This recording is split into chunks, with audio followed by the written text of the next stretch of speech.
busting down a brick on the law, 31 hard, but give me 30 swoops when it's wrong. Push a break, she gon' try to suck my dick. Nowadays, we as producers not only strive to make our beats better, but we also want to make them faster. And today I'm gonna help you do that, even if you are a long-time producer, even if you think you know it all. I'm gonna be showing you my steps to make my workflow faster, to complete beats from start to finish with complete melody, drum pattern, and all that shit with like 35 up to 50 minutes tops. When I want to start a beat, I usually go and select my BPM, which for this beat I'm gonna be breaking down one of my 23 beats from my main channel. So the tempo usually is around 97 to like up to 120 BPM. And then going up with my channel rack, I maybe don't have it here yet because I deleted it previously. But I design my drums sometimes here on the channel rack. Sometimes I do it on the playlist, but drums are not the first thing I start with. The first thing actually is the bass line. So if you are going with like regular trap beat, that usually be the chords for some keys, for some pad. But for the club beats, I always start with a bass line. So let me just go over it.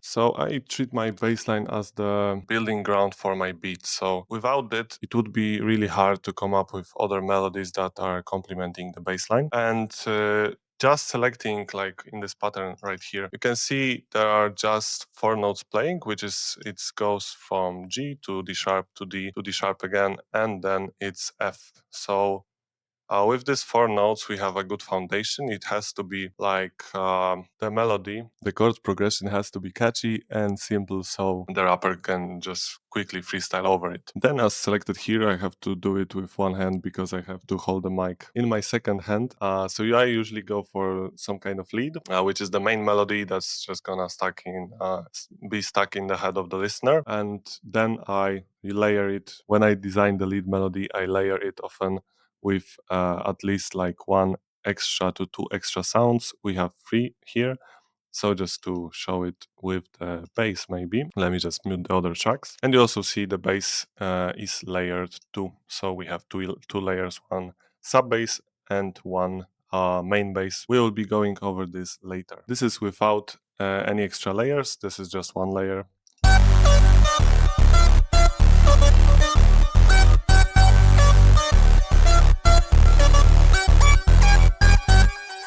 And to just going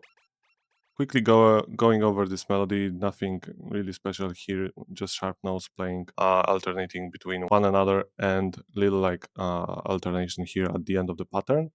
We can also play all the sounds layered together.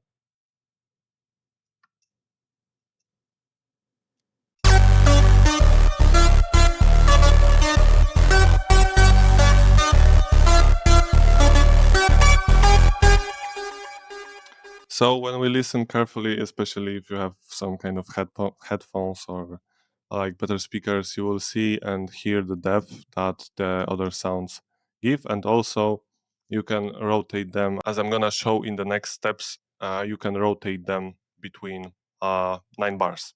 Because the 9 bars is actually our metric for how long the pattern is gonna last. You have to alternate between around 9, like usually it should be 9, it can be 5, but usually we just stick with the 9. So you rotate the patterns, you make some little changes, don't add much, and the listener just doesn't get bored with your beat. Simple as that. Switching to the next part of the beat, we have a counter melody, which is actually some kind of keyboard, just an accent, because those beats doesn't really need really complex melodies, just some layering and extra texture for filling out those frequencies that we miss. And that's everything for the melody. I can just play it alone.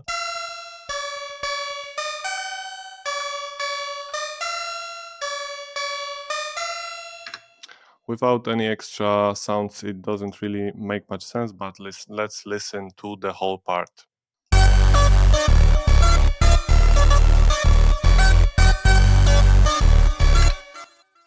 And as you can hear, this is like I said previously, this is just in the background. This is filling our frequencies. This is not really noticeable, but it's there and it's playing like a very important part in the sound selection, in the fullness of the melody. Looking at the rest of the beat, we have a couple of sounds, not many. We want our beat to be possible to sing over. So we don't want like very, very complex drums. Counting all the layers, we have a kick, we have a clap, we have a open hat, I believe. No, here is open hat, so I think that's just kind of complementary snare.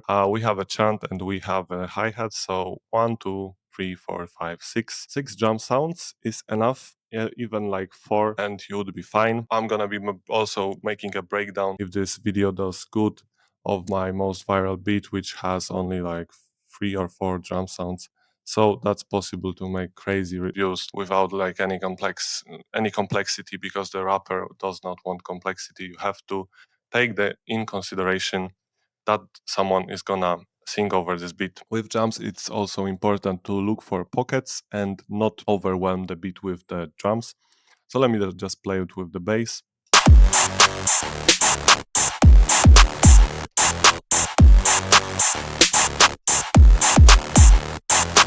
As you probably noticed, in the first pattern we have the kick playing, but we don't have a hi-hat. In the second one, we are alternating and we don't have a kick, we have a hi-hat. Also, the one lead sound, which is the main sound probably. And the second lead sound is no longer there. That's what I mean by alternating the patterns. So you don't want to have the melody and like all the layers playing at the same time. You want to make space, and you do that by removing certain parts of the beat and just rotating the melody, for example. So let me just play this part.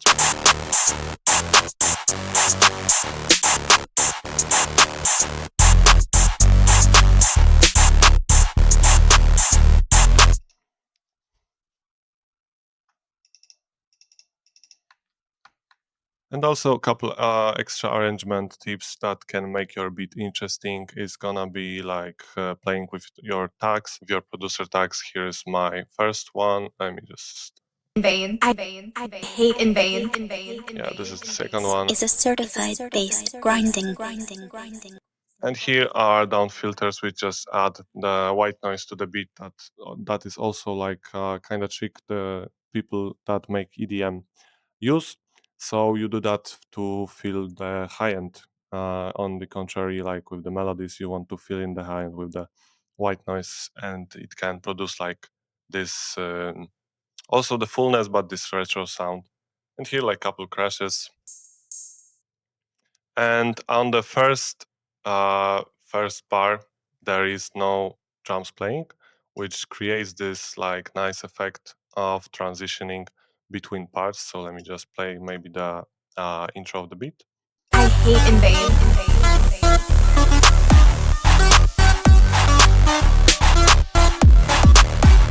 This is a certified bass grinding classic.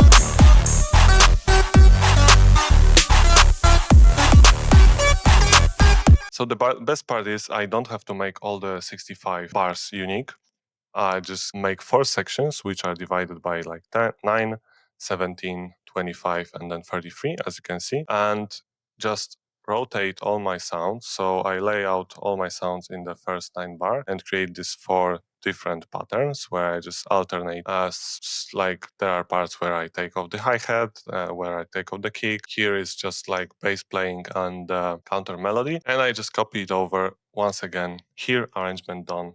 We are done with that. Do not overthink it. It should take you max like 3 minutes. Melody done, drums done, arrangement done. So what is left? Mixing and mastering. Ooh, scary thing. Like that's the best part for me. I love mixing and mastering, honestly. The one thing to remember is just to stay organized. I don't believe in gain staging. If you don't know what it is, it's just basically making headroom, then like going with the limiter. I don't fuck with that. I don't like this approach. I just level my sounds throughout, making the beat here. Yeah, here. Call me like wrong, but that's the way I like mixing my sounds. The beats sound good, so I don't have a problem with that. And as we go over my mixer racks, you see there is barely any plugins. And this is really important. This is the lesson I learned the hard way after like 2 or 3 years of making beats. and you don't need to overcome, you mustn't like overcomplicate your mixing, because just adding shit on top of another won't fix your like sound selection. So you have to, this might sound cliche, but you have to have the good sounds at the first start, and then you can polish them and you can level them. But usually if you have good sounds, you should just level them, and that should be enough. The second thing, really important one, is being organized. As you can see, all of my drum sounds are linked to the drum bus, which I just have the EQ on, which cuts out the low end, except for the kick, which is separate. This one is just my channel tag for mixing, channel rack for mixing the tag, which has EQ on, stereo, stereo enhancing, stereo shaping, whatever you call that, delay, and my secret sauce plugin, uh, which degrades the sound. Nothing really, nothing extra here, just quick equalization. And that's all for the vocal part. When I mix my melody sounds, I mostly just EQ them, like here, just cut out the low end. I prefer to do it separately and then link them to a separate channel rack where I do all the processing. Here, sometimes I throw in a delay on the sound I want, but this is like little tweaks, like you can add the delay, you can add chorus, you can add flanger, but that's like 1-2 max effects for the sound. You just don't want to overcomplicate that really, and you don't want to spend much time with that. And then I link all my sounds to then sidechain it, which I do with Fruity Limiter. You can also do it with Fruity Peak Controller. You can also do it with Soothe. That's a secret not so secret, but like really nice trick which I learned from some YouTube video. I don't remember the producer. It was like some guy making Chucky type beats, but shout out to him. Which you can sidechain the 808 basically with Soothe by linking it here. And what it does, it just, when the 808 plays, the low end ducks, just the low end, not the volume of the sound, like you do with Fruity Limiter. And that is really useful when you work with samples and you don't want the beat to be empty without any low end, like except for the 808. And like standard, this is just also couple like little sauce I do. This is also like little trick I do, which is detuning the melody by 44.44 semitones. And that's it for processing, really. All the magic happens with the mastering. I really like, and I'm a fan of mastering my beats very loud, so I do this. You should have your personalized master chain. If you don't know where to start with those two plugins, which is Fruity Soft Clipper, which is free, and leave it on default. That should be your last plugin in the chain. And the Fruity Limiter, where you want the settings to be like this. So normal, default ones. And what you want to do, when you have the beat mixed, you just want to, I like to turn the saturation like between here and there, tweak it to your liking, and just push up the gain until it sounds distorted and bad. And that's how you make your beats louder. I'm not saying that's the most proper way. That's the fast way, and that's effective way. That's just proven to work. So that's how you make your beats louder. The rest of mixing is just equalizer, another equalizer, tweaking up the low end and high end. This is some saturation. This is also a free plugin. I like it very much. I just use it as a texture, like as a cherry on top, you can say. Here also my sauce.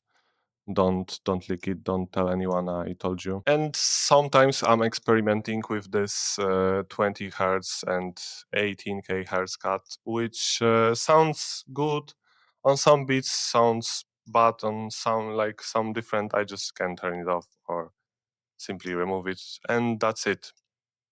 With the presets done, like I have here, and with the template done as I advised you in my previous video, the process shouldn't take you longer than like an hour.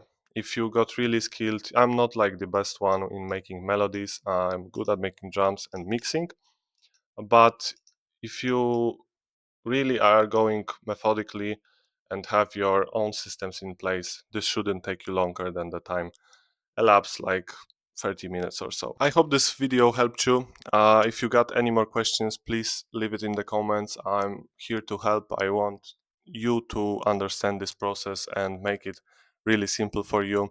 If you want my personal help, contact me. All my socials are down below in the description, my mail, my Instagram. I'm making a lot of different genres currently, so I will be breaking down more beats like that. If you're interested in that, obviously, I would love to do a mixing tutorial as well, because that's the process that really interests me the most in the whole beat making as being a producer. Bye bye.